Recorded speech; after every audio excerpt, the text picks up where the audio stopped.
Hello friends, இன்றைக்கி நம்ம என்ன பார்க்க போகிறோன்னா ஒரு சூப்பரான கிறிஸ்பியான காலிஃப்ளவர் பாப்கார்ன் ஃப்ரை. ஸோ இந்த மாதிரி குட்டி குட்டி பீசஸாக பிரித்து எடுத்து வச்சுக்கலாம். இப்போ இது வந்து ரொம்ப வேக விடக்கூடாது. ஸோ ஒரு பாத்திரத்தில் தண்ணி ஊற்றிட்டு தேவையான அளவுக்கு உப்பு சேர்த்துட்டு இது ஒரு கொதி வந்ததுக்கப்புறமா நம்ம எடுத்து வச்ச காலிஃப்ளவர்ஸை இதில் ஆட் பண்ணிவிட்டு ஒரு 1 or 2 minutes கொதிக்க விட்டாலே போதும். ரொம்ப வேக வைக்க வேண்டாம். இப்போ இதுக்கு மசாலாஸ்லாம் ஆட் பண்ணிக்கலாம். ஒரு அளவுக்கு நான் கடலை மாவு எடுத்துக்கிறேன். அண்ட் மல்லித்தூள் 2 ஸ்பூன், காஷ்மீரி சில்லி பவுடர் ஒரு ஸ்பூன், அண்டு காரத்துக்கு ஏற்ப சில்லி பவுடர் ஒரு 1/2 டேபிள் ஸ்பூன் எடுத்துக்கிட்டேன்.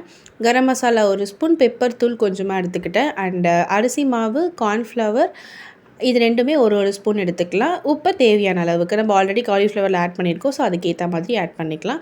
கொஞ்சம் கொஞ்சமாக தண்ணி விட்டு நல்லா இந்த மாதிரி மிக்ஸ் பண்ணிக்கலாம். நிறைய தண்ணி விட்டுறாதீங்க. ஸோ இதுதான் கரெக்டான கன்சிஸ்டன்சி. ரொம்ப தண்ணி விட்டுறாதீங்க, ஏன்னா காலிஃப்ளவர் போட்டதுக்கப்புறம் இன்னும் கொஞ்சம் தண்ணி ஆகும். அதனால் இப்போ இது இந்த அளவுக்கு வெந்தால் போதும். இதில் ஆட் பண்ணிவிட்டு நல்லா மிக்ஸ் பண்ணி விட்டுட்டு ஒரு தட்டு போட்டு மூடி வச்சிடலாம். ஒரு 5 minutesக்கு இது ரெஸ்ட்டில் வச்சுருவோம். அதுக்குள்ளே எண்ணெய் சூடாகிடும். ஸோ எண்ணெய் சூடானதுக்கப்புறமா நம்ம வந்து ரெடி பண்ணி வச்சுருந்தோம் அந்த காலிஃப்ளவர்ஸை வந்து நிறைய கையில் எடுத்தாலுமே ஒரு பீசஸாக போடுங்க. ஒரேடியாக போட்டுட்டிங்கன்னா எல்லாமே ஒட்டிக்கும். ஸோ இதை வந்து தனித்தனியாக போட்டுக்கோங்க. கண்டிப்பாக ஒட்டாது. அண்டு ரொம்ப கிறிஸ்பியாக சூப்பராக இருக்கும். கோல்டன் ப்ரௌனில் இருக்கும். கண்டிப்பாக பாருங்கள். ஒரு வாட்டி நல்லா மிக்ஸ் பண்ணி விட்டுட்டு ஒரு 2 minutes கழிச்சு பார்த்தீங்கன்னா ஈவனாக கோல்டன் ப்ரௌனாக இருக்கும்.